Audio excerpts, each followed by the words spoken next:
I never believed places could remember people. That was before I moved to the outskirts of Redwood County, somewhere deep in the Midwest, where the highways stretch forever and the forests seem to watch you back. The house wasn't listed online, no Zillow page, no photos, no history. I found it through a folded paper notice pinned on a gas station board, written in faded black marker. House for rent, cheap, immediate move-in, no questions. That should have been my first warning. The landlord was an old man with pale eyes and hands that shook even when he stood still. He didn't ask for references, didn't ask where I worked, didn't even ask my name.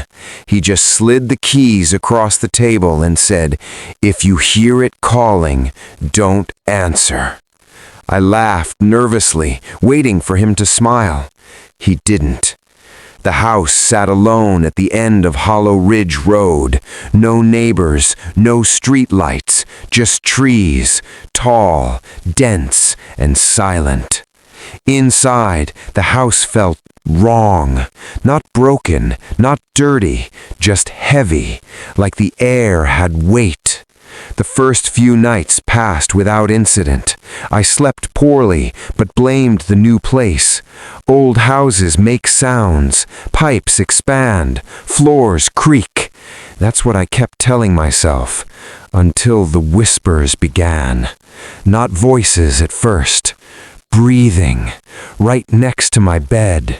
Slow, careful, intentional. I'd snap awake, heart racing, but the room would be empty, door locked, windows closed. Every time the clock read 2:47 a.m. Always. On the fifth night, I heard my name, clear, spoken softly from the hallway, my full name. No one there knew it. I stayed frozen, staring at the door as the handle slowly turned. But the door never opened. The next morning, I found footprints in the hallway carpet, bare feet, wet, leading from the front door to my bedroom and stopping inches from my bed. They were facing me. I called the landlord, straight to voicemail. I called the police. They came, looked around, asked questions, took notes. One officer stood unusually still in the hallway, staring at the wall near my bedroom. "What?" I asked. He shook his head. "Nothing." But I saw his hand tremble. Before leaving, he said something that didn't sound like advice. "Whatever happens tonight, don't let it finish a sentence." That night, I didn't sleep. At 2:47 a.m., the house changed. The walls creaked, not from age, but like something shifting inside them. The lights dimmed. The air grew cold enough that I could see my breath. Then the knocking started, from inside the walls. Slow, 3 knocks, pause, 3 knocks again. Then a voice, not shouting, not whispering, talking like it was right next to me. "Do you remember what you did here?" I screamed for it to stop. The knocking stopped instantly. Silence. Then laughter, right behind me. I turned. Nothing. But the mirror across the room was fogged over. Words were being written into the condensation by invisible fingers. "You left us here." I ran, out the front door, down the road, into the trees without thinking. I didn't stop until I reached the highway. A truck driver picked me up and drove me to the nearest motel. I didn't go back that night, or the next.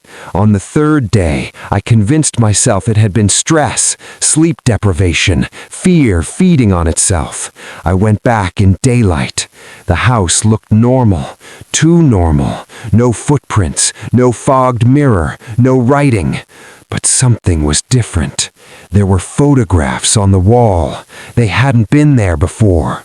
Old photographs, black and white, families standing in front of the house. Every single photo ended the same way. Someone scratched out the eyes. Except one, the most recent photo, in color. Me, standing in the doorway, taken from inside the house. I don't remember it being taken. That night, the whispers returned, but they were clearer now, more confident. They spoke in full sentences. They spoke about things I had never told anyone, regrets, thoughts, secrets I buried years ago. They knew everything. At 2:47 a.m., the bedroom door opened on its own. A woman stood there, pale, wet hair, eyes too wide. She smiled. "You finally came back." I couldn't move. She stepped closer, and I realized something horrifying. Her face, it was changing, shifting, becoming familiar, becoming mine. I was you, before the house kept me. The walls began to bleed, not red, black, thick, oily. The floor split open, revealing a staircase leading down. I had never seen a basement. She pointed. "That's where it ends, or begins." I don't know why I followed her. Maybe fear, maybe curiosity, maybe the house wasn't giving me a choice. The basement smelled of mold and old metal. Chains hung from the ceiling. Names were carved on the concrete floor. Hundreds, some scratched out, some circled. Mine was already there, fresh. She leaned close and whispered the final rule. "The house doesn't kill you, it replaces you." The lights went out. I woke up screaming. Sunlight, birds, morning. I was on the highway shoulder. The house was gone. Hollow Ridge Road didn't exist. The police report said I'd been missing for 3 days. They asked where I'd been. I said I didn't know. Life slowly returned to normal. Months passed.